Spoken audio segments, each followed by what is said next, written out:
Hi guys, in this video I will show you how to forward email in Gmail Mobile Android.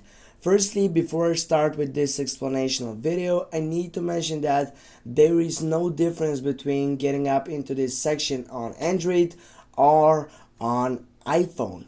Firstly, what you need to do to simply get up from this fiction, you need to get up and select, for example, this setup. And now if you want to simply forward this section, you need to scroll right down, and then as you can see you have forward on the third selection. Just click on that fiction and then you can simply select to which person you want to simply get and forward this setup. I will go with, and then go on the sending button, and now as you can see this site has been forwarded on that setup. Thanks for watching guys, don't forget to hit that like and share the video. See you soon and have a nice day.